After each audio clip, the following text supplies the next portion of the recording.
The rain-slicked alley behind the upscale Manhattan bar reeked of garbage and regret. But Cole didn't care as he pinned the stranger against the brick wall, their mouths crashing together in a frenzy that tasted like whiskey and forbidden fire. "You're married," the guy gasped between kisses, his hands fumbling with Cole's belt. But Cole just shoved him harder, silencing him with a growl that came from somewhere deep and feral, a place he'd buried under years of white lies and wedding vows. In that stolen moment, under the flickering neon sign of a dive called the back door, Cole felt alive for the first time in months, until headlights sliced through the downpour like a judgment from God, and a voice he knew too well shattered the night. "Cole? Jesus Christ. What the hell are you doing?" Richard Harrington stood there, umbrella forgotten in the puddle at his feet, his tailored wool coat soaked through, face paling under the street lamp's merciless glow. Cole's father-in-law, the man who'd handed him the keys to a life of privilege and pretense, stared at him now like he'd seen a ghost, or worse, the truth. Emily's father, the silver-haired titan of Wall Street who'd built empires on secrets and steel nerves, didn't yell.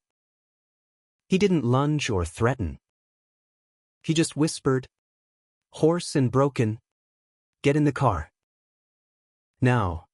And in that instant, as Cole stumbled toward the black Escalade idling at the curb, he knew his world, the one he'd so carefully constructed with Emily's laughter and Richard's approval, had just cracked wide open, spilling all his hidden colors into the storm. Cole's hands shook as he gripped the leather passenger seat, the wipers slapping rhythmically against the windshield like a metronome counting down to his unraveling. Richard drove in silence at first, the city lights blurring into streaks of gold and red through the rain-streaked glass, Manhattan's pulse mocking the dead air between them. Cole stole glances at his father-in-law, 58, broad-shouldered, with that perpetual 5 o'clock shadow that made him look like a Hollywood anti-hero from the 70s. Lines etched around his eyes from too many boardroom battles and not enough sleep. Richard's knuckles were white on the wheel, jaw clenched so tight Cole half expected it to shatter. "You gonna say something? Or just drive us into the Hudson?" Cole finally muttered, his voice raw from the cold and the kissing and the fear clawing up his throat. He wiped his mouth with the back of his hand, tasting the stranger's cheap cologne, and hated himself for it. Hated the ring on his finger, heavy as a noose, the one Emily had slipped on during their vows at that vineyard in Napa, her eyes shining like she'd won the lottery on a man who was playing house with her heart. Richard exhaled sharply, merging onto the FDR drive with the precision of a man who'd navigated worse storms than this November deluge. "What am I supposed to say? That I've known for months? That I saw the way you look at her, at all of us, like you're waiting for the punchline?" He shot a sidelong glance, dark eyes piercing. "Or should I start with how I followed you tonight because Emily called me in tears, saying you two fought again, and I figured you'd be drowning your sorrows in some dive?" That. Cole's stomach dropped. Emily. Good. Emily. His wife of 2 years. The bubbly graphic designer with the infectious laugh and the habit of leaving half-eaten bagels on the kitchen counter. They'd met at a rooftop party in Brooklyn, her in a sundress that fluttered like a flag of normalcy, him pretending he could fall for sundresses and stability. It was supposed to be simple, marry straight, live the American dream in their cozy brownstone, climb the ladder at Richard's firm. Harrington Investments didn't just manage money, it shaped destinies. And Cole was the golden boy-in-law, the Yale grad with the killer smile and the knack for closing deals. But the truth had been gnawing at him since the honeymoon. when he'd faked enthusiasm for their lovemaking while his mind wandered to the lifeguard on the beach. All sun-kissed muscle and easy grins. And now, here it was, spilling out in a back-alley hookup that Richard had witnessed like some biblical reckoning.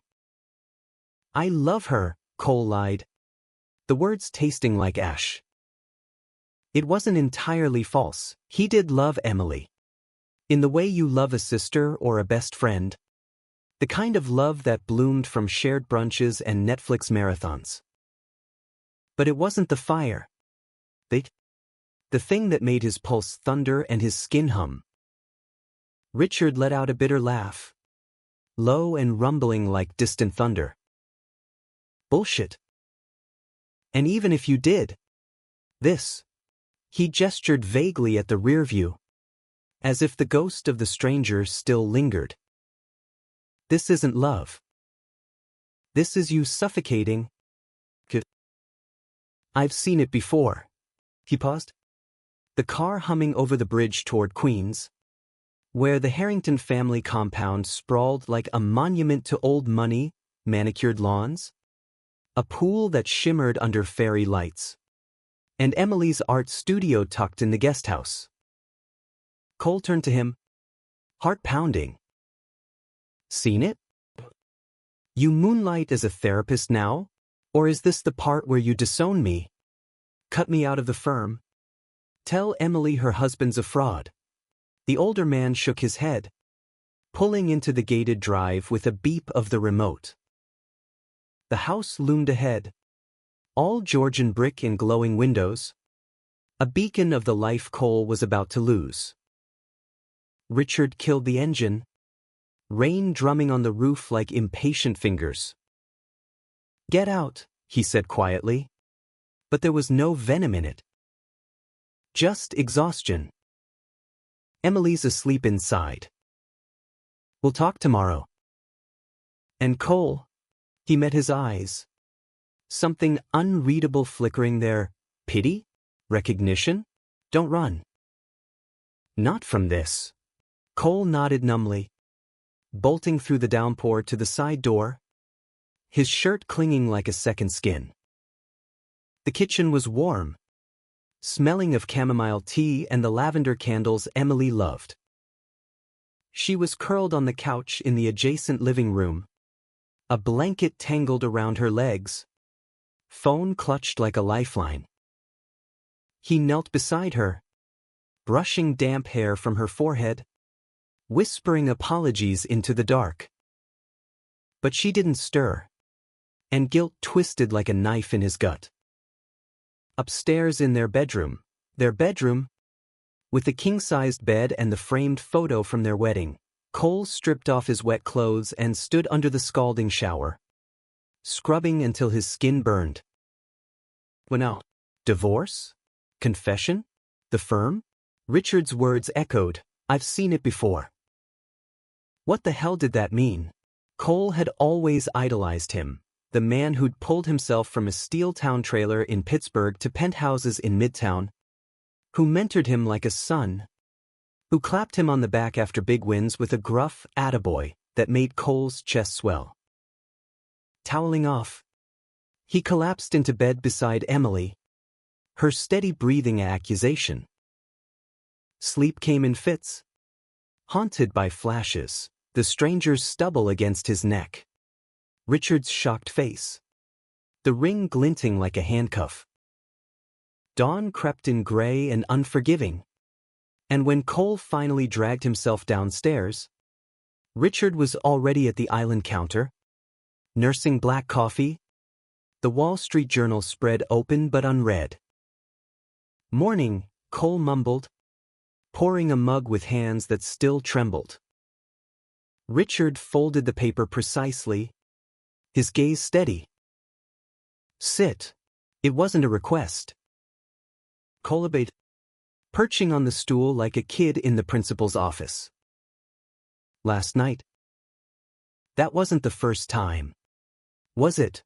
Cole's throat tightened. Honesty or deflection? He chose the coward's path. Does it matter? It matters to her. To all of us. Richard leaned forward, elbows on the granite, voice dropping. Listen, Cole. I didn't build Harrington Investments by ignoring hard truths. And I sure as hell didn't raise Emily to be blindsided by them. He paused, rubbing his temple, a gesture Cole had seen 100 times in meetings. But this? It's not just about you screwing around. It's about who you are. And pretending otherwise. It's poison. Cole's laugh was hollow. Who I am? A liar? A cheat? Yeah. Thanks for the TED Talk. Richard's eyes softened. Just a fraction. No. Good. You're gay. Cole. And that's not poison. The lie is. The word hung there. Stark and irrevocable. Cole felt it like a slap. Then a release, like air rushing into lungs starved for too long. How did he know? The glances? The excuses for late nights at the office? Or something deeper? Something Cole had buried so well even he sometimes forgot. Yeah, Cole whispered, the admission cracking something inside him. I am. Have been since. Forever. But Emily, she's everything good in my life.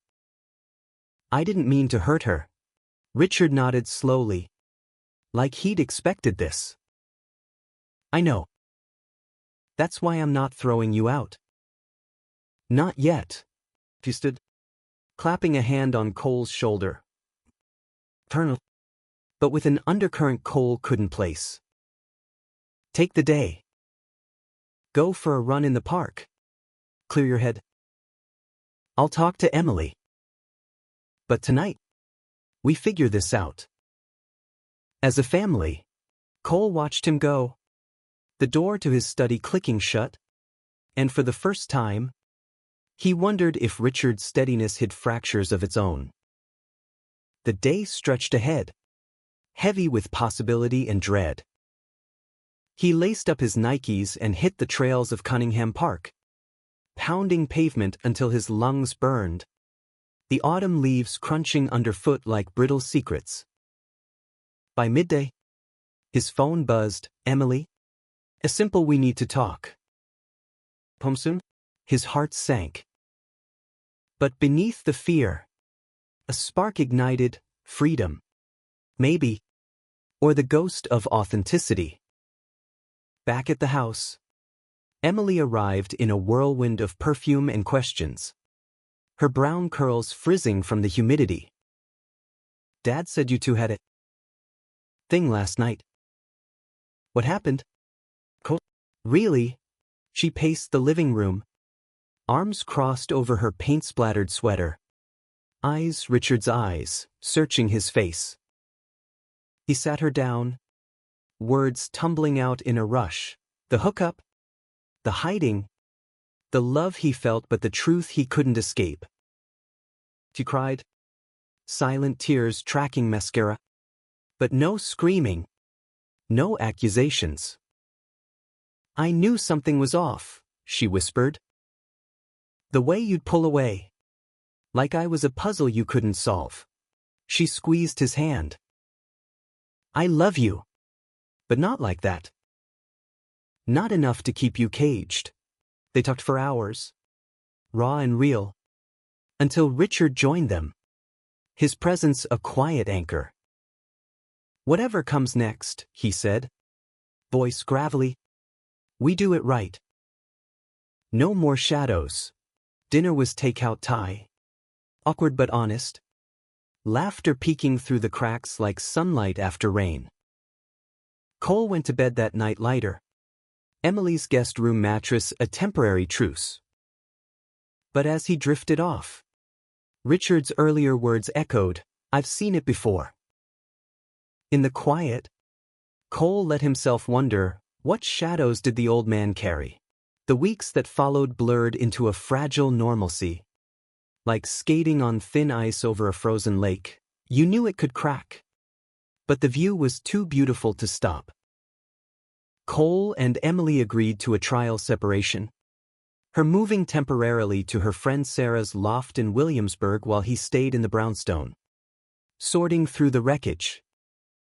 Divorce papers loomed on the horizon, amicable and American as apple pie, with Richard's lawyers ensuring it stayed clean, no tabloid fodder for the Harrington name.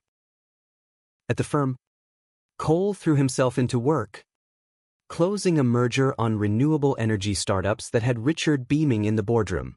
"That's my boy," he'd say, the phrase landing differently now, warmer, laced with something unspoken. It was during one of those late nights, spreadsheets glowing on his laptop in the corner office overlooking the Hudson, that Richard knocked and entered without waiting. "Burning the midnight oil again? You'll give yourself ulcers." He carried 2 tumblers of scotch, the amber liquid swirling like liquid gold, and handed one over before sinking into the leather armchair opposite Cole's desk. Cole accepted, the burn of the first sip steadying him. Habit keeps the ghosts at bay. They clinked glasses, the sound echoing in the empty floor, city lights twinkling below like a million anonymous confessions. Richard leaned back, loosening his tie, a navy silk number that matched his eyes. "About ghosts. Emily called today. She's good. Starting therapy. Even talking about that gallery show in Chelsea." He smiled faintly, pride etching his features. "Strong girl. Takes after her mother." Cole nodded. "Throw tight." He'd never pried about Margaret Harrington, gone too soon from cancer when Emily was 12, leaving Richard a widower who'd poured his grief into spreadsheets and success. "She is. And you. You've been incredible through this." "I don't deserve it." "Bull." Richard waved it off, but his gaze lingered, appraising. "You think I don't know what it's like to wear a mask? To wake up next to someone you respect but don't burn for?" He took a long pull from his glass, staring out at the river. "Maggie was my best friend. We built a life, raised a daughter. But there were nights I'd lie awake, wondering what it would be like to not pretend." The air thickened, charged like the moment before lightning. Cole's pulse quickened, the scotch warming his veins. "What are you saying?" Richard met his eyes, steady as ever. "I'm saying I've been where you are." Cole. "Hiding. Hurting people I love because I was too damn scared to live true." He set his glass down, leaning forward, elbows on knees. "There was a guy. Back in Pittsburgh. College. We worked summers at the mill, stealing kisses in the rail yard after shifts. It was fire, raw. But the world? It wasn't ready. Neither was I. So I buried him, married Maggie, built this." He gestured broadly, encompassing the skyline, the empire. "And I've regretted it every day since." Cole's world tilted. Richard, stoic, straight-laced Richard, gay? The man who'd taught him to tie a Windsor knot? Who'd grilled him on fantasy football Sundays? Who'd walked Emily down the aisle with tears in his eyes? It didn't compute, and yet it did. Slots clicking into place, the lingering hugs, the way he'd watch Cole during family dinners with an intensity that felt like more than approval. "Why tell me now?" Cole whispered, heart hammering. "Because you deserve to know you're not alone." And because Richard hesitated, a rare crack in his armor, his hand reaching across the desk to brush Cole's knuckles, just a graze, but electric. "Because seeing you fight for air? It woke something in me I thought was dead." They didn't kiss that night. Didn't cross the line. But as Richard stood to leave, his hand lingering on Cole's shoulder, the touch burned through fabric, promising storms. Cole sat there long after, scotch forgotten, mind reeling. Was this madness? Betrayal? Emily's father? For God's sake. But the pull was there, magnetic and terrifying, like gravity finally asserting itself after years of denial. The next morning, Cole woke with a clarity he'd chased his whole life. He texted Emily, "Coffee? Miss your face." They met at a hole-in-the-wall in the East Village. Steam rising from mugs of diner brew. The clatter of plates a comforting chaos. "Dad told me," she said without preamble, stirring sugar into her cup. "About his past." Cole froze, spoon midway to his mouth. "He did." She nodded, eyes soft. "Yeah. And about you two talking." "I get it. The firm's like a pressure cooker. Bonds form. But if there's more..." She trailed off, searching his face. "Just be honest with me. Okay? We're still family. No matter what." Relief flooded him, mingled with guilt. "There's nothing." "Not yet. But I..." She held up a hand, smiling wryly. "Save it. I know chemistry when I see it. Dad's been alone too long. If it's you, just don't break him. Or me." She punched his arm lightly, the old banter cutting through the tension. They parted with a hug that felt like absolution, and Cole walked back to the office with a weight lifted, even as a new one settled. That weekend, Richard invited him to the family cabin upstate, a rustic A-frame on Lake Placid, all pine beams and stone fireplaces, the kind of place where Wall Street worries evaporated with the mist off the water. "Emily's got that art retreat," he explained over the phone. Voice casual. "Thought you and I could fish. Drink beer. Talk like men." But the subtext hummed. Undeniable. The drive north was 3 hours of easy conversation. Stocks? The Mets' latest implosion, but undercurrents swirled. They arrived at dusk. The lake a mirror of fading sun. And cracked open IPAs on the deck. Feet up on the railing. Fireflies danced. And Richard's laugh came freer here. Away from suits and scrutiny. "You ever think about it?" Cole asked, emboldened by the buzz. "Starting over? Finding that fire again?" Richard stared at the water. Beer bottle dangling from his fingers. "Every damn day. But at my age? Who's gonna want a fossil with baggage?" "You're not a fossil," Cole shot back. Heat rising.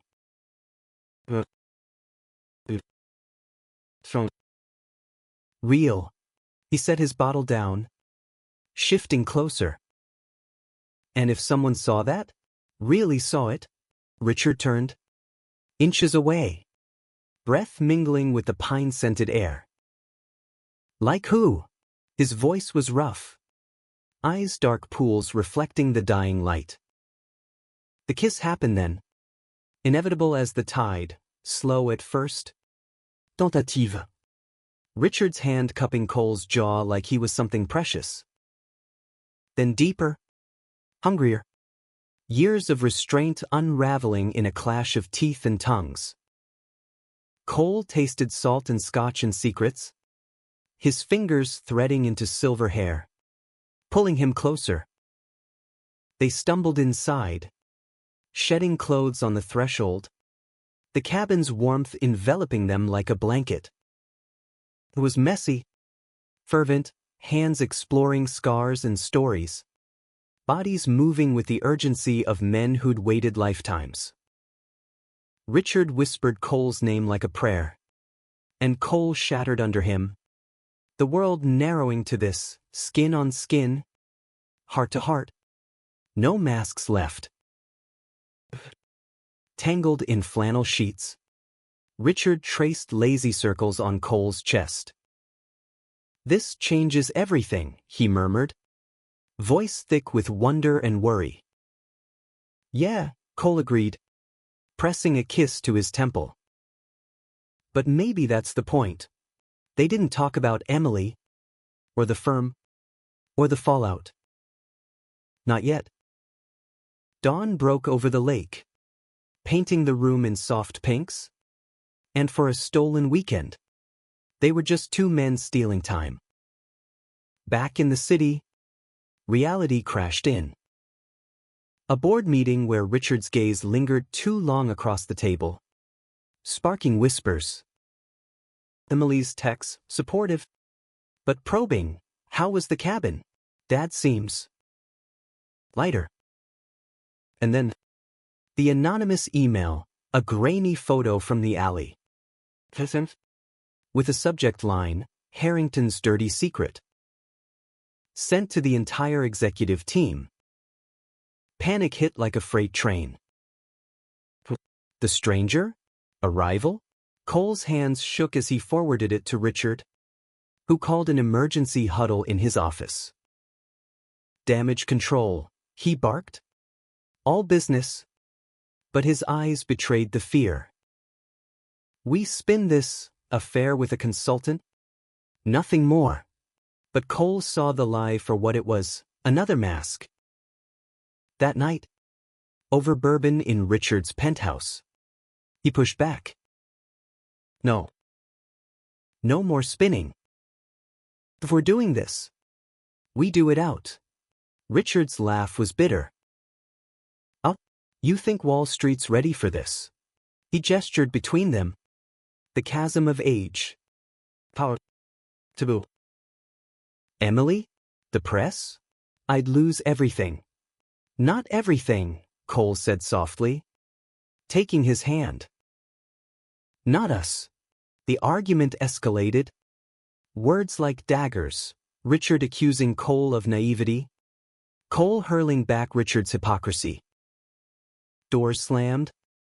Silences stretched. Cole stormed out into the night, hailing a cab to Emily's, collapsing on her couch in a heap of regret. "I fucked up," he sobbed. And she held him. No judgment, just quiet strength. By morning, Richard texted, "Come home. We fight this together." But the photo had legs, leaking to a gossip rag. Headlines screaming Harrington Air's steamy scandal. The firm teetered. Clients balked. And in the eye of the storm, Cole and Richard's fragile thing hardened into resolve, or broke. The scandal hit like a nor'easter. Winds howling through the glass towers of Midtown, uprooting reputations with surgical precision.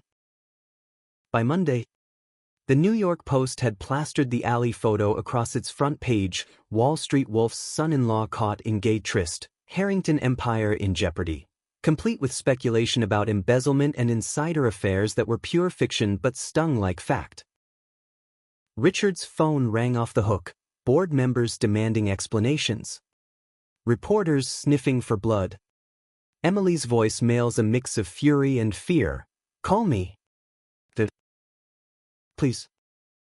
Cole arrived at the penthouse at dawn, the doorman eyeing him warily as if he carried the plague. Richard was in the study, a war room of sorts, laptop open to crisis PR drafts, a half-empty decanter on the desk, his face haggard under the harsh desk lamp. "They're circling," he said without preamble, not looking up. "Vultures. One wrong move, and it's over." Cole closed the door softly, leaning against it. "Then let's make the right one." He crossed the room. kneeling beside Richard's chair, taking his hand despite the tremor in his own. Come out. With me. Tell the truth. Richard's laugh was a rasp, eyes bloodshot. Truth? The truth is I built this on my back. Cole pulled Emily through hell after Maggie died. You think I can just wave a rainbow flag and call it a day? He pulled away, standing to pace the Persian rug, a caged lion in pinstripes. And you, your career, our life. This isn't some indie film. It's real stakes. But it's our truth, Cole pressed, rising to match him. Hiding it? That's what got us here. That photo? It's out. Let the rest follow. The fight reignited. Fiercer than before, Richard's voice booming about legacy, Cole's cracking with pleas for authenticity. A vase shattered against the wall, shards glittering like broken promises. You don't get it, Richard roared, face inches from Cole's. I loved that boy in Pittsburgh. Loved him so much I ran because the world would have killed us. And now, I'm terrified it'll kill this. Cole grabbed his lapels, pulling him close. Then fight for it. With me. Their breaths mingled, anger flipping to desperation, and they kissed like combatants, bruising, claiming a release of all the pent-up storm. They made love on the rug amid the wreckage. Slow and shattering, Richard's whispers of I can't lose you etching into Cole's soul. But ecstasy faded to strategy. They called Emily together, speakerphone crackling with her sobs from a coffee shop in Soho. The photo. It's everywhere, she choked. People at my gallery asking if it's true. If you're true. Richard apologized. Voice breaking, first time Cole had heard it, explaining the cabin. The feelings. The fear. Silence stretched. Then Emily's voice. Steel beneath the hurt. You too. Jesus. It's like a bad soap opera. But Dad, you've been my rock. And Cole, you're still family. But fix this. Publicly. Or it'll eat us alive. Her words lit the fuse. By noon, Richard's PR machine spun into overdrive, not denial, but disclosure. A press conference was scheduled for Wednesday, the firm's auditorium packed with suits and scribes. Cole rehearsed lines in the mirror, I'm gay. I've always been. And the man I love is standing beside me. But doubt nod, would Richard bail? Would the board? The days blurred, emergency meetings where allies defected. Loyalists like old Jenkins from accounting offering quiet support, knew it. About time.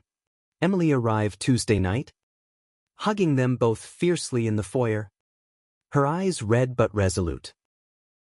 I hate this for us, she said over pizza in the kitchen. Boxes open like peace offerings.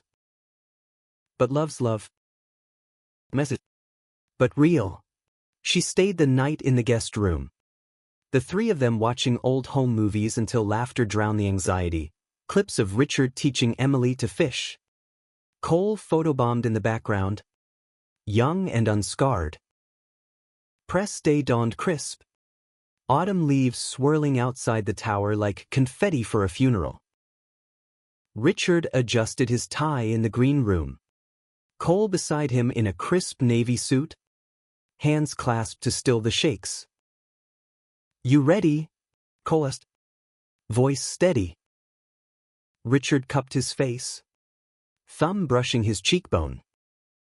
With you? Always. They walked out together, flashes popping like gunfire, microphones thrusting forward. Richard cleared his throat, the room hushing. Harrington Investments has thrived on transparency. Today, I'm extending that to my personal life.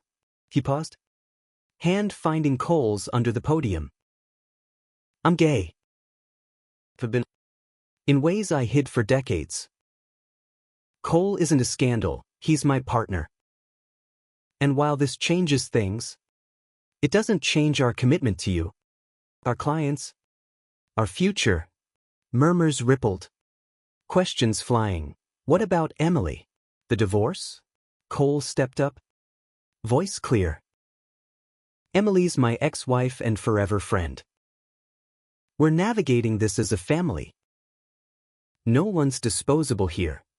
He squeezed Richard's hand, visible to the cameras, a quiet defiance. The fallout was biblical. Stocks dipped 8%. Headlines screamed Harrington comes out, gay romance rocks finance world. Protests erupted outside, picket signs from conservative donors, rainbows from allies. Emily faced whispers at her gallery opening, but sold 3 pieces that night, channeling pain into pigment. Cole's phone buzzed with support from old Yale buddies, rejection from his Bible Belt uncle. But through it, Richard stood firm, firing detractors, promoting progressives, the firm emerging leaner, bolder. Yet cracks formed in their bliss. Late nights bred paranoia, Richard snapping at imagined slights, Cole withdrawing into work, the weight of taboo pressing like an uninvited guest. One evening, over steak at Peter Luger, Richard's fork clattered. You regret it? He asked, eyes searching. Niva, kulit. Because the truth was thornier, the stairs and elevators, the pitying glances from Emily's friends, the gnawing fear that love this hard one might still slip away. Then came the betrayal. A week later, digging through old firm emails for a deposition, vestiges of the scandal lawsuits, Cole uncovered it, memos from Richard's early days, approving risky trades that bordered on fraud, buried to protect the empire. Not criminal, but unethical. The kind of shadow that could tank everything if leaked. And worse, a trail leading to Richard's college rival, Harlan Voss, who'd risen to a competing firm on Voss's dime, now circling like a shark. Cole confronted him in the penthouse, printouts fanned on the coffee table. You knew. All this time, preaching truth, and you built on lies? Richard deflated, sinking onto the couch. It was one call to save jobs, the firm, Emily's future. I was young, desperate. You used me, Cole accused, hurt blooming hot. Our coming out? A distraction? While you sit on this bomb. No! Richard surged up, grabbing his arms. I love you. This was before us. Let me fix it. But trust fractured? Cole storming out to crash at Emily's. Nights spent pacing her loft. Whiskey burning away the ache. Emily listened, then said, Go back. Fight ugly, but fight. Dad's not perfect, but neither are you. The high tide of conflict crested at a gala, black tie. Crystal chandeliers in the plaza. The elite toasting resilience. Harlan cornered them. Champagne flute raised mockingly. Brave move, Harrington. But secrets have a way of surfacing. His eyes flicked to Cole. Smooth. Richard's fist clenched. But Cole intervened, pulling him away to a balcony overlooking Central Park. City lights a glittering sea. He's bluffing, Cole said. But doubt lingered. No, Richard admitted, voice low. I have to come clean. Tomorrow. Resign if I must. Cole pulled him close, foreheads touching. Together, they made love that night in the hotel suite, tender and fierce, reaffirming in whispers and touches. Dawn brought resolution, Richard's letter to the board, confessing the old lapse, offering restitution. The firm accepted, probationary, but intact, transparency's true test. Yet the betrayal's scar lingered, testing them through therapy sessions in a Soho office, where a no-nonsense shrink unpacked closets and compromises. Emily joined sometimes, the trio rebuilding bridges, her forgiveness a balm. Slowly, the storm ebbed, love deepening in the quiet aftermath, mornings with coffee and crosswords, weekends at the cabin, no longer stolen but claimed. Winters settled over New York like a heavy coat, snow blanketing the brownstones and muting the city's roar to a hush that mirrored the tentative peace Cole and Richard had forged. The scandal's echoes faded, stocks rebounded, headlines shifted to fresher prey, and Harrington Investments emerged as a poster child for corporate reinvention. Diversity initiatives blooming like crocuses through frost. Emily's gallery show in Chelsea sold out, her abstract swirls of blues and golds capturing the beauty in breaking, critics raved. Cole watched her toast the crowd, Richard's arm around his waist in the shadows, a quiet pride swelling in his chest. They were mending. All of them, not unbroken, but beautifully scarred. But healing wasn't linear. Richard's resignation threat hung like a specter. Board meetings tense with side eyes. And Cole caught him staring at the lake from the cabin deck one February weekend, whiskey in hand, lost in Pittsburgh ghosts. You ever hear from him? Cole asked, sliding beside him on the Adirondack chair, their breaths fogging the air. Richard shook his head, silver hair dusted with flakes. Jimmy? Heard he married. Had kids? Teaches history now in some suburb, he said, leaning into Cole. Miss the what-ifs? Sometimes. But not you. Never you. Cole kissed his temple, the salt of skin and snow. Good. Because I'm not sharing. Laughter rumbled from Richard, thawing the chill. They made snow angels in the yard like idiots, flannel shirts soaked, then warmed up inside with hot toddies and a fire that crackled like confessions. That night, under quilts heavy with history, Richard traced the lines of Cole's body like a map to home. Marry me, he murmured against Cole's neck, words half asleep, half dream. Cold, heart tripping. What? Richard propped on an elbow, eyes serious in the firelight. Not legally, but a commitment. The works. If you'll have this old fool. Tears pricked Cole's eyes. Joy sharp as glass. Yes. Good. Yes. Spring brought renewal.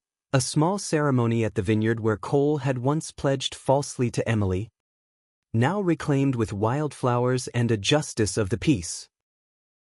Emily officiated, voice steady through tears, you too. Your proof love doesn't follow scripts. It writes its own. Messy and true. She slipped rings on their fingers, simple platinum bands engraved with no more shadows, and hugged them fierce. Her date, a kind-eyed sculptor named Theo, clapping Richard's back. The reception was intimate, barbecue ribs and craft beers under string lights. Toasts from firm allies and Emily's art crowd. Old Jenkins raised a glass. To Harrington, bolder than ever. Laughter flowed. And as dusk fell, Cole pulled Richard to the dance floor. Slow swaying to Springsteen. The boss's gravelly voice crooning about glory days turned real. But humanity's arc bends slow. And shadows lingered. Harlan Voss struck again that summer, leaking the old memos to Bloomberg, twisting them into fraud allegations. The SEC knocked. Investigations loomed. And Richard aged a decade overnight, gray deepening. Shoulders stooping under the load. I deserve this, he confessed one rain-lashed night in the penthouse, pacing like a condemned man. Karma for the lies. Cole blocked his path, hands on his chest. No. You made a mistake. Owned it. We're not going back to hiding. He rallied Emily. Lawyers? Even a podcaster ally for a tell-all interview, raw. Bewildered. Richard laying bare the Pittsburgh boy. The desperate deals. The love that redeemed him. Public opinion split. Boycotts from bigots. Influx from progressives. The firm survived. Voss exposed for his own skeletons. Slinking into irrelevance. Through it, their love deepened. Roots twisting through bedrock. Cole launched a mentorship program at the firm for LGBTQ+ talent, watching wide-eyed interns bloom. Richard volunteered at a youth center in Harlem, sharing stories with kids' wrestling closets. His gravelly voice a lifeline. It gets better. Because you make it better. Emily thrived too. Theo proposed under cherry blossoms in the Botanic Garden. Her yes, a bridge to new beginnings. Family dinners became ritual, 4 of them now. Around the kitchen island, debating Mets trades and gallery gossip. Laughter the glue. One crisp October eve, a year after the wedding, Cole found Richard on the balcony, overlooking the park ablaze in reds and golds. Penny for your thoughts? Cole asked, wrapping arms around him from behind. Richard turned, pulling him close. Just grateful. For the mess that led here. He kissed Cole slow, the city humming approval below. You changed everything. Cole smiled against his lips. We did. Together. As night fell, stars pricking the skyline, Cole reflected on the boy in the alley, desperate, drowning, and the man he'd become, loved. Life wasn't fairy tale. It was human, flawed. Just forgiving. And in Richard's arms. With Emily's laughter echoing from inside and the world turning onward. Cole knew this was the everything worth fighting for. No grand tragedies. No tidy bows, just 2 men. The family reforged. And a love that, against all odds, endured. In America, where dreams were built on reinvention, they'd written their own ending, not perfect, but profoundly theirs.